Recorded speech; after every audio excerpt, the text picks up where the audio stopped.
오늘 본 말씀, 마음이 청결한 자는 복이 있나니 그들이 하느님을 볼 것이며, 그동안 우리가 산상수훈을 계속 나눠왔습니다. 3절서부터 끝까지 이제 7까지, 지난주까지는 우리가 7절을 나눴고, 오늘은 마음이 청결한 마음에 대해서 우리가 같이 말씀을 나누면서 청결한 마음이 왜 기쁜가, 그리고 청결한 마음을 가지면 어떻게 우리가 하나님을 볼 것인가, 이것을 우리가 같이 나누기 원합니다. 많은 사람들이 오늘날 하나님을 보기 원한다고 합니다. 또 우리 마찬가지로 하나님을 보기 원하세요. 그리고 하나님이 정말 어떤 분인가 알기를 원합니다. 그리고 그분과 또 친밀한 관계를 맺기를 원해요. 그리고 그분의 얼굴을 미래에 계속 맞대면서 우리가 살기를 원합니다. 근데 오늘 본 말씀 보니까 하나님을 보기 원하는 사람은 마음이 청결해야 된다고 얘기합니다. 오늘 많은 사람들이 그런 얘기합니다. 하나님을 내가 봤다. 하나님의 음성을 들었다. 특히 신비주의적인 사람들은 그런 말들을 많이 합니다. 나는 하나님을 봤습니다. 하나님의 음성을 들었습니다. 하나님을 만났습니다. 체험했습니다.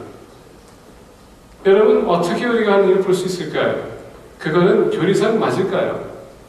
하나님의 음성을 듣는다고 합니다. 과연 그 교리상 맞을 수 있을까요? 한번 생각해 보셨습니까? 하나님은 영이라고 얘기하십니다. 영인 하나님이 인간이 우리가 하나님을 어떻게 볼 수 있을까? 한번 여러분 생각해 보셨습니까? 저는 특히 어떤 사람들이 얘기합니다. 난 하나님 만났다. 하나님을 봤다. 구약시대 때 보게 되면은 선지자들도 하나님을 직접 봤다라고 얘기한 사람 없습니다. 하나님의 성품에 대해서 얘기합니다. attributes. 심지어 모세도 하나님을 보기 원했는데 보지 못했습니다. 뒷모습을 봤지만은 하나님이 영이라고 했습니다. 그건 모세가 하나님을 직접 봤습니까? 기디언이 하나님을 봤다고 합니다. 근데 여호샬롬이라고 얘기합니다. 하나님을 봤는데도 나는 죽지 않았다. 하나님의 평강이 나와 함께 하셨다. 근데 기디언이 하나님을 봤습니까? 어떻게 생각하십니까? 구약시대 때는 하나님 말씀이 없었기 때문에 물론 하나님께서 직접 선지자들에게 말씀하셨겠죠.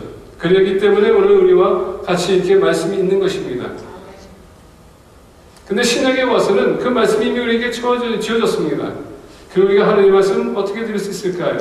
한번 생각해 보셨습니까? 그래서 우리가 이것을 바르게 이해해야 될 필요가 있다 생각합니다. 우리가 오늘 본 말씀 보게 되면 먼저 우리가 나누기 원하는 것은 마음이 청결한 자.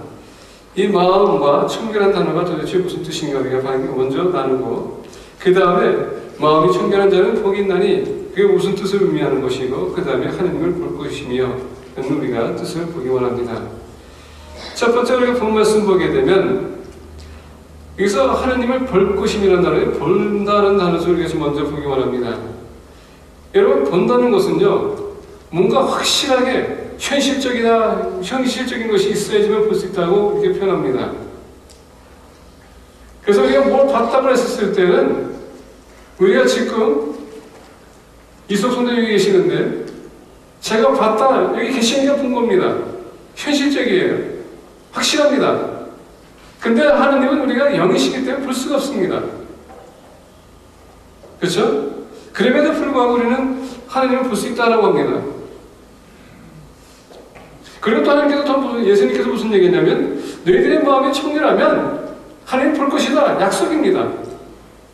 하나님 볼 수 있다는 것은 약속이기 때문에 볼 수 있다는 얘기예요. 못 본다는 얘기는 아닙니다. 근데 조건이 있습니다. 마음이 청결한 자는 볼 거라는 얘기입니다. 자, 그러면은 이 청결하다는 단어를 우리가 보기 원합니다. 청결하다는 뜻은 무슨 뜻인가? 여러분, 청결하다고 했을 때 우리가 자연적인 차원에서 청결하다는 것은 무슨 뜻을 갖고 있냐면은 죄송합니다. 이 헌금인데 이렇게 보게 되면 여러분 이렇게 낙서가 되어 있죠? 이거는 깨끗하지 못합니다. 근데 돌려보면은 여기는 아무것도 없어요. 백지입니다. 이것을 갖다 청결하다는 뜻이에요. 깨끗하다는 뜻입니다. 흠이 없다는 뜻입니다. 그래서 영어를 보게 되면 영어에서는 흠이 없는 것, 깨끗한 것, 뭐가 이렇게 섞이지 않았다라는 뜻을 갖고 있습니다. 그게 청결한 뜻입니다. 청결한 뜻입니다. 다시 얘기한다면 우리가 하나님을 보기 위해서는 우리는 청결한 마음이 있어야 되는데 이 청결하다는 것은 또 무슨 의미가 아니냐면은 더럽다라는 뜻입니다. 더럽지 않다는 뜻이 아니에요. 그래서 우리가 조금 더 연구할 필요가 있습니다. 성경에서 여러분 우리가 본 말씀 보게 되면 여기서 보니까 마음에 대해서 얘기하는데 이 마음을 또 우리가 보기 원합니다. 자, 청결한 마음이라고 했었을 때 더러운 마음을 두고 얘기하는 것이 아닙니다. 성경에서는 이 마음을 두고 얘기했을 때 여러 가지 의미가 있겠지만은 특별히 무슨 의미를 갖고 있냐면요. 사람의 중심을 가지고 얘기합니다. 마음은 중심을 가지고 얘기하는데 사람이 무슨 생각하고 있는지, 어떤 마음을 먹었는지, 무슨 계획을 하고 있는지, 무슨 뜻을 갖고 있는지 이게 우리 마음의 중심이기 때문에 그 중심을 본다고 원래 성경에서는 사람의 마음을 이렇게 표현합니다. 그래서 이 성경의 이 성경하는 이 마음은 여러 가지 의미가 있겠지만은 특히 오늘 이렇게 본 말씀 보게 되면은 무슨 얘기냐면 우리의 생각, 우리의 목적, 우리의 비전, 우리가 뭘 그리워하는지, 우리가 갈망하는지 이것이 바로 마음에 해당되는 단어예요. 그래서 예수님께서 얘기하지 않습니까? 우리 마음 먹기에 달려서 우리가 무엇을 할 수 있다는 얘기입니다. 여러분, 우리가 좋은 마음을 가지면 좋은 열매를 맺을 것입니다. 나쁜 마음을 가지게 되면 나쁜 열매를 맺는다는 얘기에 다시 얘기한다면 좋은 마음을 가지면 좋은 결과가 나올 것이고 나쁜 마음을 갖게 되면 나쁜 결과가 나올 거라는 얘기입니다. 우리의 마음 먹기에 달려서 우리가 할 것이고 마음 먹기에 달려서 안 할 수도 있다는 얘기입니다. 다시 얘기한다면 우리의 뜻이 우리의 마음이 있다는 얘기예요. 그래서 우리가 성경을 보게 되면 오늘 본 말씀에서 마음이 청결한 마음은 무엇을 얘기하는 거냐? 하나님께서 얘기했을 때에는 거기에 흠이 없는 것, 바른 마음, 옳은 마음을 두고 얘기하는 것입니다. 바람직한 삶, 바람직한 그리움, 바람직한 뜻, 바람직한 생각, 바람직한 이해 우리가 가져야 된다는 얘기예요. 근데 우리는 세상을 위해서 오염됐습니다. 세상적인 것은 우리에게 가르쳐 줄 때는 하나님의 말씀에 어긋나는 그런 행위를 우리에게 요구합니다. 예수님 몰랐었을 때 우리의 뜻대로 살아왔어요. 우리의 마음대로 우리가 살아왔습니다. 우리가 하고 싶었던 것, 마음에 끌리는 대로 갔습니다. 보고 싶은 것, 먹고 싶은 것, 하고 싶은 것 다 해왔어요. 근데 나중에 우리가 예수님을 알고 보니까 결국 그것은 아니었다. 그걸 우리가 발견했을 때 뭡니까? 아, 내가 죄인이었구나. 그래서 청결한 마음은 뭐냐? 하나님의 뜻을 이해하는 사람, 이것을 우리가 청결한 마음이라고 할 수 있습니다. 그래서 청결한 마음은 아까 얘기한 것처럼 우리가 생각하는 것, 그리워하는 것, 우리가 보고 느끼는 것, 우리가 이해하는 것, 우리가 변론하는 것, 상상하는 것, 이런 것을 신학에서 얘기하는데 이것을 얘기했었을 때에 잠언 23장 7절에서 무슨 얘기냐면 이렇게 얘기합니다. 대전 그 마음의 생각이 어떠하면 그 의인도 그러한즉 대저 그 마음의 생각이 어떠하면 그 의인도 그러한즉 마음 먹기에 우리가 행동한다는 얘기예요. 그래서 우리 마음이 참 중요한데 악한 마음을 우리가 갖게 되면요 악한 행동을 할 것이고 부정적인 마음을 가지게 되면 모든 것이 부정적으로 생각할 것이고 그 결과는 부정적인 행동과 부정적인 언어와 표현이 나타날 거라는 것입니다. 결과는 다 부정적이라는 얘기예요. 그래서 여러분 우리는 청결한 마음을 가져야 된다는 얘기예요. 우리가 잠언 4장 23절에 보게 되면 이렇게 얘기합니다. 모든 지킬 만한 것 중에 더욱 내 마음을 지키라. 생명의 근원이 이에서 남이니라. 모든 생명의 여러분 근원은 우리 마음으로부터 나온다는 얘기예요. 그래서 우리가 농담도 하죠. 그렇죠? 농담 안에 진담이 반이 있다는 거 여러분 아시죠? 그래서 우리가 말하는 것도 지어야 된다는 얘기입니다. 농담이 하는 것을 얘기했지만은 실은 그 안에 뭔가가 있기 때문에 그걸 얘기했다는 얘기입니다. 그래서 오늘 본 말씀 보게 되면 청결한 마음은 하나님께서 우리에게 준 그 의, 그의 나라와 그의 의를 구하라고 했지 않습니까? 바른 삶, 옳은 삶, what is right. 우리의 기준이 아니라 하나님의 기준. 하나님의 기준은 여러분 다 바른 것입니다. 그 기준의 삶을 우리가 요구해야 될 것이라는 얘기입니다. 우리 마음이 하나님의 기준을 우리가 갈망해야 되는 것이고 이해하려고 노력하는 것이고 즐거움을 가져야 된다는 얘기입니다. 만약에 우리가 벗어나게 되면 괴로움을 가져오는 것이고 아픔을 가져오는 것이고 상처를 가져오는 것이고 갈망해야 된다는 얘기예요. 그런 마음을 원하는 사람들에게는 하나님께서 정결한 마음을 준다는 얘기예요. 정결한 마음. 그러면은 정결한 마음이 왜 기쁠까요? 이걸 조금 더 우리가 이해하기 위해서는 먼저 예레미야 31장 33절 우리가 보기 원합니다. 예, 감사합니다. 제가 지난주서부터 한글을 집어넣었는데 드디어 오늘서부터 우리 집사님께서 감사합니다, 집사님. 이제 한글까지 이렇게 나왔습니다. 여러분들이 안 찾으셔도 됩니다. 그러나 그날 후에 내가 이스라엘 집과 맺은 언약은 이러하니 곧 내가 나의 법을 그들의 속에 두며 그들의 마음에 기록하여 나는 그들의 하나님이 되고 그들은 내 백성이 될 것이라 여호와의 말씀이니라. 그러나 그날 후에라고 말씀이 나옵니다. 예레미야는 이스라엘 백성들이 하나님 말씀을 버렸다는 것을 알고 있었어요. 그리고 그걸로 인해서 하나님께서는 심판을 내릴 거라는 것을 알고 있었습니다. 그가 통곡하고 눈물을 흘렸던 것은 다른 것이 아닙니다. 이들이 구원받을 수 있었음에도 불구하고 주님께로 돌아올 수도 있었음에도 불구하고 그들이 원치 않았다는 것입니다. 그리고 주님께로 돌아올 수 있는 그 유일한 방법은 하나님의 말씀에 있었어요. 그 말씀대로 살아가기 위해서 노력만 하면 되는 것이었는데 그들이 그것을 완전히 저버렸습니다. 그래서 예레미야를 보게 되면 예레미야가 얘기합니다. 이스라엘 백성들이 하나님의 말씀을 그리워하지 않고 오히려 그들이 웅덩이에 깨진 항아리에 물을 담아 따라갑니다. 항아리 여러분 물이 깨지게 되면 밑에 깨지게 되면 어떻게 됩니까? 물이 계속 새나갑니다. 엉뚱한 말씀을 가지고 계속 집어넣어서 그것을 새나갔다는 얘기예요. 그러니까 하나님의 말씀은 들어오지 않고 세상적인 것을 가지고 가득 채웠다는 얘기입니다. 그 결과 대가로 하나님께서는 심판 내리되 바벨론의 제국을 통해서 군사들 보내서 그들 포로 끌고 가는 것이었습니다. 예레미야는 이것을 알고 있었어요. 근데 이것은 이스라엘 백성이 돌아서면 문제가 안 되는데 돌아서지 않았습니다. 결국은 그들이 포로로 끌려갑니다. 예언적인 메시지가 그날 후에 그들이 다시 돌아올 날이 있을 거라는 것입니다. 근데 이것은 이스라엘 백성들이 돌아오는 것뿐만 아니라 미래를 두고 얘기하는데 예수 그리스도를 두고 얘기하는 것입니다. 자, 오늘 본 말씀이 다시 우리가 예레미야 31장 34절로 돌아가게 되면 이스라엘 집과 맺은 언약은 이러하니 자, 예수님께서 지금 예레미야는 하나님의 새 언약을 얘기하는 것입니다. 새 언약은 어떤 언약이냐? 구약 시대 때는 모세가 하나님께서 십계명을 줬습니다. 그 십계명을 계속 그들이 낭독했어요. 그리고 대제사장이나 학사가 그것을 선포했습니다. 그 말씀을 지키게끔 그들이 가르쳐줬어요. 근데 여러분 그 말씀은 누구만 갖고 있었습니까? 모세.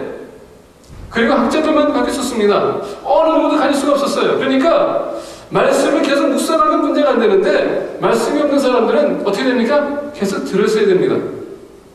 성막이 있었던 이유는 다른 것이 아니에요. 하나님의 십계명을 들을 수 있도록 모세가 그들을 부른 것입니다. 그래서 그들이 말씀대로 살아갈 수 있도록 계속 코치를 받는 것입니다.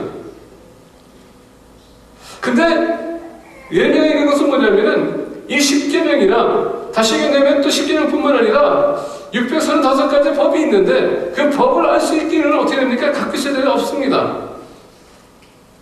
이것을 어떻게 다 배울 수 있을까요? 책이 없는데 오늘날 여러분 성경 66권 줬음에도 불구하고 우리가 그거 다 읽지도 못하는데 불가능한 얘기입니다.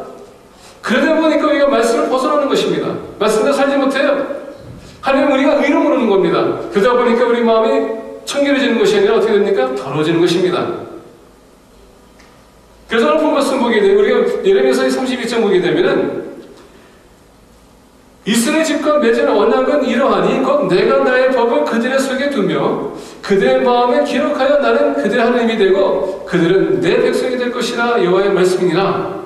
예수 그리스도가 오시게 되면 십자가를 지시고 난 후에 우리가 예수 그리스도 영접하게 되면 그 후에 성령님이 나에게 임하셔서 이제 그 말씀이 내 마음에 새겨진다는 얘기입니다. 그럼 내 마음에 새겨지게 되면 이제는 내가 여러분 그 말씀이 나와 함께 하세요. 그리고 성령님은 나에게 그 말씀을 계속 적용해주는 것입니다. 깨우침받게 하는 겁니다. 내가 할 수 없는 것을 이해해서 못했던 것을 이제 성령님께서 그것을 깨우침해주는 것입니다. 그래서 새 언약을 우리에게 주셨다라고 합니다. 그 새 언약은 바로 예수 그리스도로 인하여서 우리에게 온다는 얘기예요. 정결한 마음은 예수 그리스도부터 여러분 출발한다는 얘기입니다. 예수님을 영접하지 않고서는 절대 하나님의 말씀을 깨우침받지 못합니다. 하나님의 말씀을 깨우침 못 받게 되면 여러분들은 청결한 마음을 가질 수가 없고요. 더 나아가서 구원이라는 것 자체가 여러분에게 주어질 수가 없다는 얘기입니다. 에스겔 36장 26절 27절 보게 되면 이렇게 얘기합니다.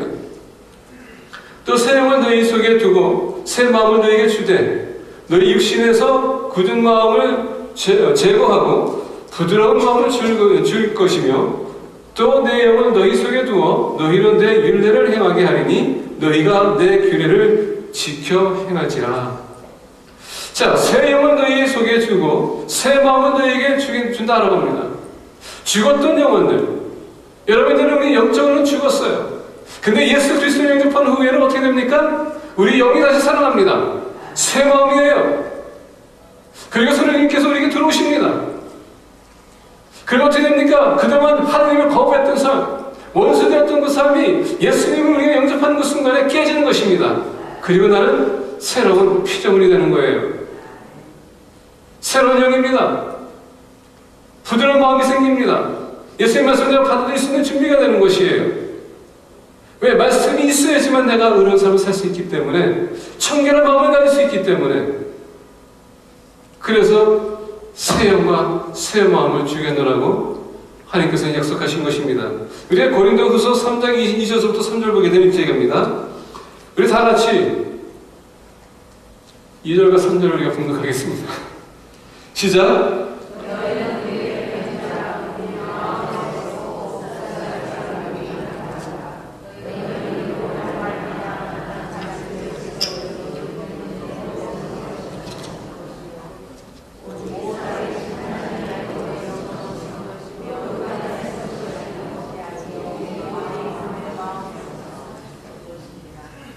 아멘. 자, 이게 우리가 고린도후서 3장 2절부터 3절 보게 되면 특히 3절에 우리가 포커스하기 원합니다.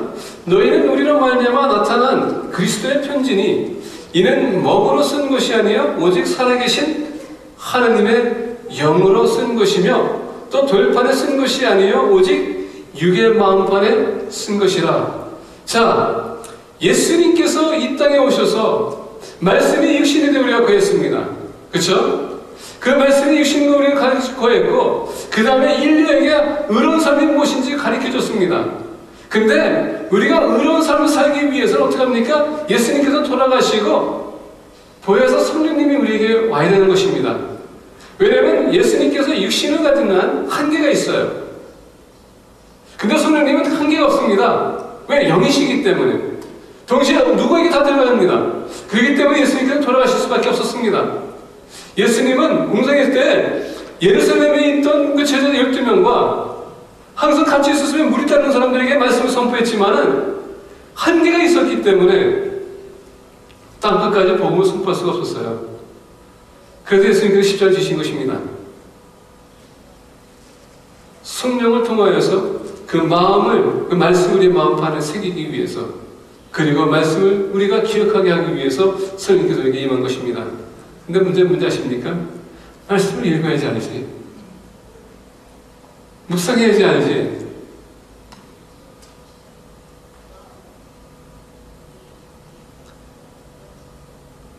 말씀을 연구하는 것도 좋지만 말씀을 내 삶에 적용하지 않으면 아무 소용이 없습니다. 성령님이 우리에게 왜 계신지 아십니까? 그 말씀을 우리 삶에 적용시키게 하기 위해서 계시는 것입니다. 우리 힘으로는 안 되니까.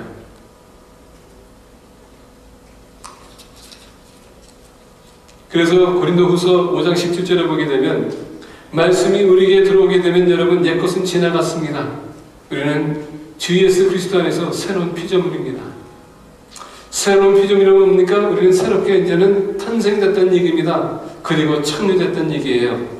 왜 창조돼서 새롭게 됐습니까? 이제는 옛것을 우리가 떨쳐버리고 새로운 마음으로, 정결한 마음으로 살아가게 하기 위해서 결국 우리의 모든 것을 제거할 수밖에 없었다는 얘기입니다. 청결한 마음은 왜 여러분 복이 됩니까? 기쁨이 있습니까?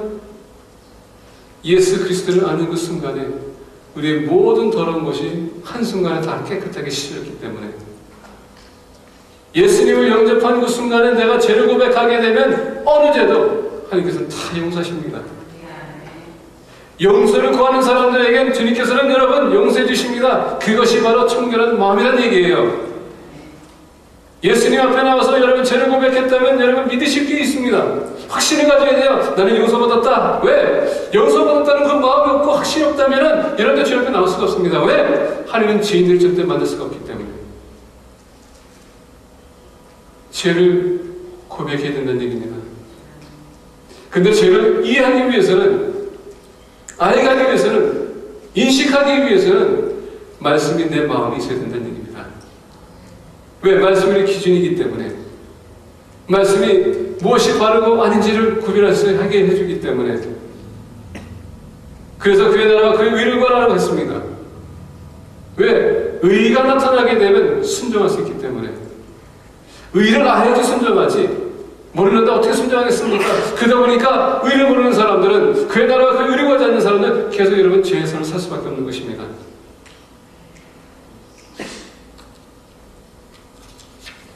맞습니다. 청결한 마음은 예수 그리스도를 만나는 그 순간에 우리의 마음이 깨끗하게 씻어지는 것입니다. 왜? 그 십자가의 사건에서 흐르던 그 보혈의 피가 예수님이 죽으신 그날에 멈춘 것이 아니라 오늘날까지 흐르고 있습니다. 그리고 주님 오실 그날까지 계속 흐를 것입니다. 왜? 우리는 계속 죄인이기 때문에. 주님 만날 그날까지 우리는 죄를 여러분 멈춰야 되지만은, 스탑해야 되지만은 못하기 때문에, 연약하기 때문에 주님은 우리를 계속 여러분 용서할 것입니다. 언제? 내가 인정하고 죄를 고백할 때에. 그러면 그들이 하나님을 볼 것이라는 것은 무슨 뜻인가 보기 원합니다. 히브리서 10장, 우리가 지난주에 나눴지만은 조금 더 거기에 대해서 우리가 더 나가기 원합니다. 히브리서 10장 19절서부터 22절을 우리가 보기 원합니다. 우리 다 같이 19절서부터 22절 교독하겠습니다. 먼저 제가 읽고 여러분들이 그 다음에 읽겠습니다. 그러므로 형제들아, 우리가 예수의 피를 힘입어 성소에 들어갈 담력을 얻었나니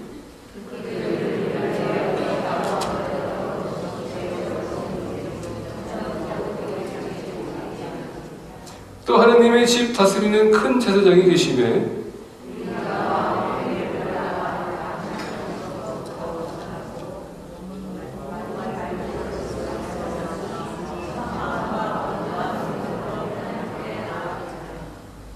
감사합니다. 아멘. 지난주에 제가 성소에 대해서 성막에 대해서 얘기했습니다. 성막을 얘기했었을 때 제가 좀 시간상 다 설명할 수 없기 때문에 제가 그냥 짤막짤막하게 해놓고 성소에 들어가는 그 기구에 대해서 제가 얘기 안 하고 있는 지성소로 들어갔습니다. 근데 오늘은 제가 좀 그 성소서부터 이제 지성소 들어가는 거에 대해서 조금 더 설명해야 될 것 같아요.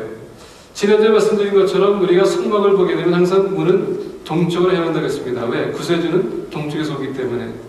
문은 하나라고 했습니다. 구원은 오로지 예수 그리스도 외에 구원의 길은 딱 하나라고 했습니다. 나는 길이 진리 생명이니 오로지 예수 그리스도 외에는 구원이 없다는 것입니다. 자, 들어가게 되면은 말씀드린 것처럼 번제단이 있습니다. 예수님의 죽으신 십자가 사건을 얘기하는 것입니다. 그리고 들어가는 물두멍이 있습니다. 그 물두멍은 뭡니까? 우리의 정결한 삶, 계속 센티피케이션이 필요한 것, 제사함을 우리가 구하는 것. 그 다음에 마치게 되면은 그 성소로 들어갑니다. 근데 여러분, 성소에 들어가게 되면 덮개가 있습니다. 덮개가 두꺼워요. 근데 5겹이 있습니다. 이 때문에 성소에 들어가게 되면 빛이 들어갈 수가 없습니다. 차단되어 있어요. 다시 얘기하면 성소에는요, 세상의 빛, 세상의 것이 들어갈 수가 없다는 것을 상징하는 것입니다. 그래서 모든 것을 다 덮는 것입니다. 근데 그 천주를 보게 되면 다 색깔이 있어요. 그 색깔도 여러분 다 의미가 있는데 그 색깔은 제가 삭제하겠습니다. 설명 안 하겠어요. 시간 너무 가기 때문에. 그러니까 성소에 들어갑니다. 성소에 들어가게 되면은 오른쪽에 여러분 떡상이 있습니다. 중간에는 번제단이 있습니다. 아니, 향단이 있습니다. 그리고 오른쪽 왼쪽에는 금초대가 있습니다. 자, 이 성소에 들어가게 되면은 이 성소를 캄캄하다 하겠습니다. 볼 수 있는, 유일하게 볼 수 있게끔 하는 것이 바로 이 금초대입니다. 그래서 우리가 레위기를 보게 되면 이 금초대는 24시간 불이 나가서는 안 된다고 합니다. 근데 이 금초대는 무슨 일을 하십니까? 성령님의 조명을 얘기하는 것이에요. 성령님이 우리에게 영적인 깨우침을 준다는 얘기입니다. 성령님 없이는 우리가 이 어두운 세상에서 우리가 헤어나갈 수 없습니다. 그리고 이 성령 없이는 하나님의 뜻을 우리가 알 수가 없다는 것입니다. 그래서 이 금초대는 불빛을 밝히는데 이것이 여러분 하나님의 조명을 얘기하는 것이에요.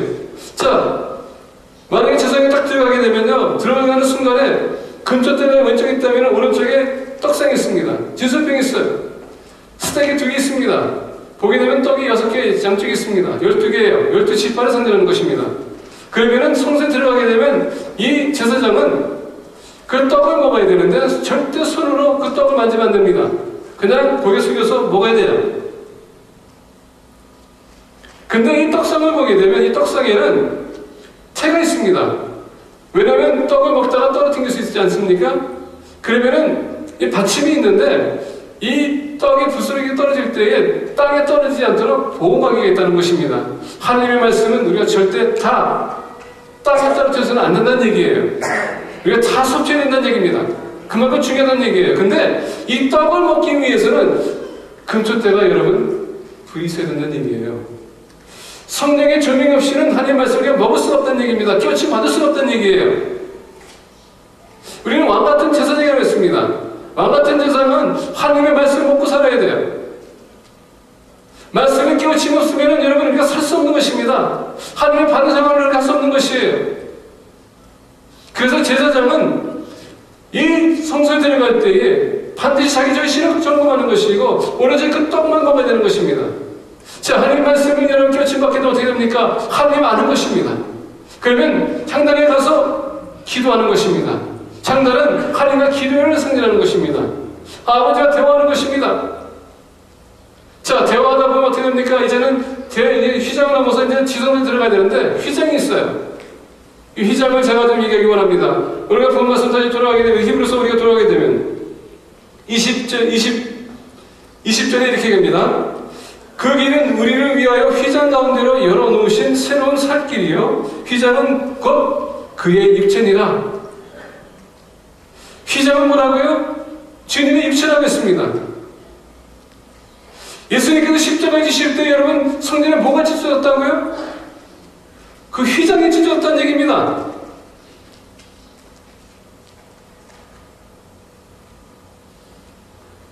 휘장이 찢어졌다는 얘기입니다. 다시 얘기한다면 아버지께로 갈 수 있는 건, 아버지를 볼 수 있는 것은 오로지 예수 그리스도 외에는 그 길밖에 없다는 것입니다. 그래서 주님께서 아까 얘기한 것처럼 요한복음 4장 14장 6절 보게 되면 나는 길이요 진리요 생명이니 나로 말미암아 거절하는 것은 아버지께로 갈 자가 없다는 것입니다. 십자가의 사건은 아버지에게 갈 수 있도록 그 휘장을 찢는 것입니다. 자기 자신을 찢었다는 얘기예요. 우리가 아버지를 볼 수 있도록. 그래서 대제사장이 들어갈 휘장을 넘어서 들어갈 때 여러분 예수 그리스도를 찢으면서 그 들어간다는 얘기예요. 근데 지성소에 들어가는 데 있어서 대제사장은 피가 없으면 절대 들어갈 수가 없었습니다. 피가 없이 실수로 들어갔다 하나님께서 그 사이에서 여러분 그 대제사장을 치십니다. 죽어요. 그리고 지난주에 말씀드린 것처럼 대제사장이 이 지성소에 들어가게 되면 1년에 딱 2번 들어가야 했습니다. 뭘 위해서? 자기 죄를 위해서, 그리고 이스라엘 백성들의 죄를 위해서. 근데 반드시 들어갈 때 피를 가져가는 것입니다. 왜? 이 피는 새 언약의 상징입니다. 죄를 용서해주는 선지적인 피였어요. 그래서 예수님께서 성만찬할 때 뭐라 했습니까? 이 잔은 새 언약이니. 예수님이 피를 흘리셔야지만 우리가 여러분 하나님 앞에 나갈 수 있는 그 길이 열려지는 것입니다. 그게 새 언약이었었어요. 그래서 예레미야 우리가 아까 얘기한 것처럼 31장 돌아가게 되면은 내가 너 마음에 우리 마음에 말씀이 생긴다는 것. 새 언약을 내가 이스라엘 백성들의 집에 새겨놓으라.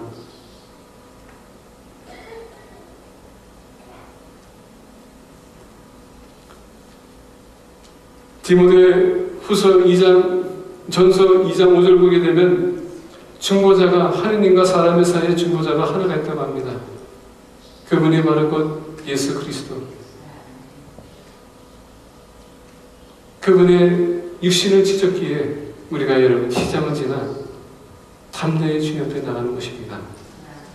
그래서 21절 보기에는 또 하나님의 집 다스리는 큰 제사장이 계시매 우리가 마음에 뿌림을 받아 악한 양심으로부터 벗어나고 몸은 맑은 물로 씻음을 받았으니 참 마음과 온전한 믿음으로 하나님께 나가자. 우리가 청결한 마음 가지면 여러분 하나님 나갈 수 있는 것입니다. 나가는 사람은 주님을 만나는 것입니다. 하나님을 만나는 것이에요. 그래서 우리 믿는 사람들은 청결한 마음을 요구해야 되는 것입니다. 갈망해야 돼요. 근데 시작이 어디서부터 시작합니까? 심령이 가는 자는 복이 있나니. 심령이 가난하다는 것은 여러분 우리 마음이 지금 영적으로 갈망하는 것이 여러분 가난하다는 것입니다. 마음이 주님이 필요한 것이에요. 하나님 필요한 것입니다. 하나님을 만나고자 하는 사람들에게는 하나님께서 만날 수 있는 그 길을 열어주셨다는 것입니다. 바로 예수 그리스도. 그래서 그 보혈의 피는 아직도 흐르는 것입니다. 왜? 우리가 이 세상 살면서 아버지를 계속 봐야 되기 때문에. 이 시간 여러분 죄를 고백할 게 있습니까? 회개할 게 있습니까? 회개하세요. 우리가 회개가 부족하기 때문에 하나님 못 만나는 것입니다. 하나님 못 만나기 때문에 기적이 그렇게 드문 것이에요. 기도 응답이 그렇게 여러분 오지 않고 있습니다. 우리의 죄를 고백하지 않는 한 절대 이루어질 수가 없습니다. 청결한 마음은 말씀드린 것처럼 어디서부터 시작합니까? 우리가 예수 그리스도를 영접하고 구원을 얻은 그 시간서부터 그 순간서부터 청결한 마음은 이미 시작이 됐어요. 어떻게 이 청결한 마음을 우리가 유지할 수 있을까요? 아까 말씀드린 것처럼 말씀을 우리가 묵상하는 것입니다. 매일 묵상하는 것이에요. 말씀을 삶을 비춰보는 것입니다. 그리고 말씀을 비춰봤을 때 내가 잘못했다면은 이 세상으로부터 이런 오염된 것, 그 더러운 것들을 말씀으로 여러분 우리가 마치 하루 종일 일하고서는 땀을 흘리고 그게 여러분 그게 몸이 찝찝해서 어떻게 합니까? 빨리 목욕탕에 들어가서 샤워를 해가지고 깨끗한 물 나오는 것처럼 말씀으로 왜 깨끗하게 여러분 샤워를 해야 되는 것입니다. 우리의 더러운 것을 씻어내야 돼요.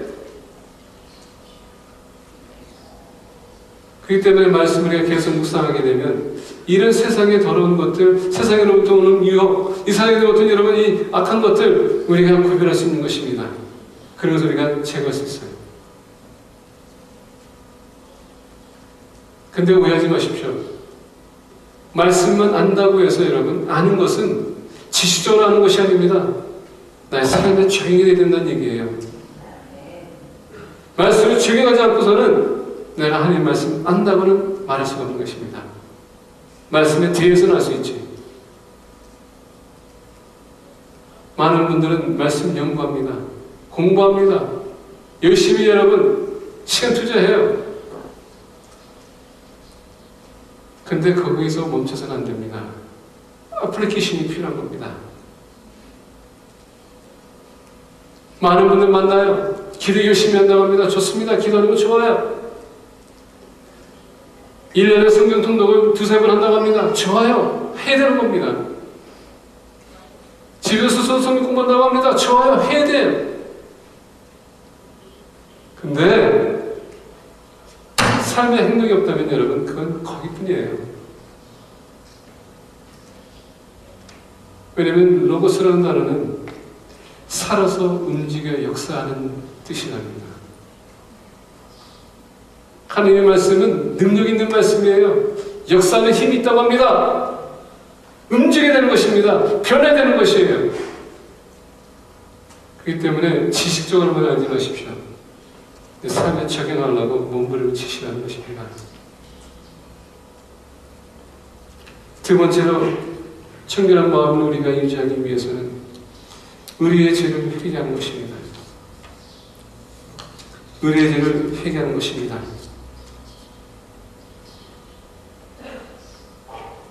하느님은 어떤 죄든 다 용서할 수 있습니다. 만약에 그를 용서하지 못했다면 예수님께서 여기 오시지 않았을 것입니다. 635가지의 율법, 여러분 어떻게 다 알 수 있겠습니까? 근데 예수님께서 뭐라 했습니까?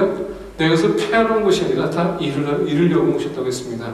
어떻게? 십자가 사건에서. 왜냐하면 그 율법은 내가 지키지 않은 것, 내가 해야 되는데 하지 않은 것, 하지 말아야 되는데 한 것, 이 모든 것이 다 죄입니다. 근데 그 율법은 그 죄의 대가는 여러분 제사를 드리는 것입니다. 근데 주님께서는 단번에 그 십자가 사건에서 그 모든 제사법을 다 이뤘다고 하십니다. 더 이상 이룰 곳이 없어요. 그럼 우리는 주님 앞에 나와서 어떻게 되겠습니까? 죄를 고백하는 겁니다.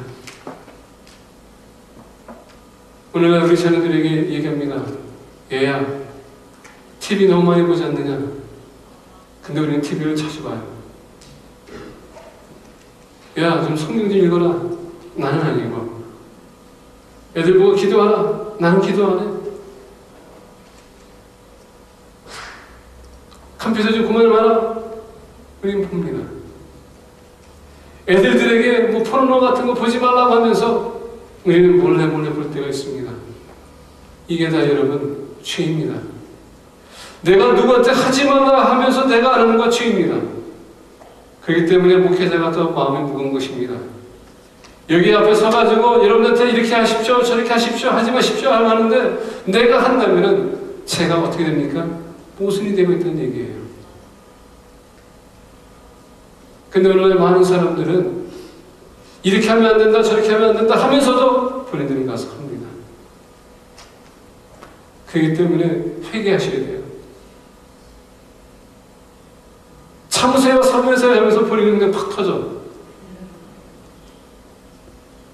여러분, 그 죄입니다. 내가 말하는 것과 모순되는 행동이나 언어, 표정, 이건 죄입니다. 회개하셔야 됩니다. 죄는 결국은 우리는 하나님에게 더 멀리게 하는 도구입니다.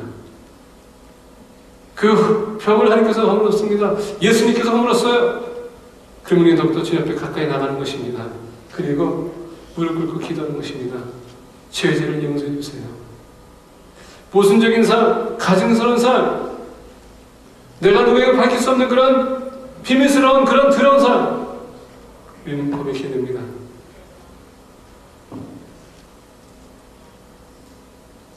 아무리 여러분들이 숨긴다 할지라도 하느님은 알고 계세요. 그리고 주님 만나는 그날에 여러분들에게 책임을 물 것입니다.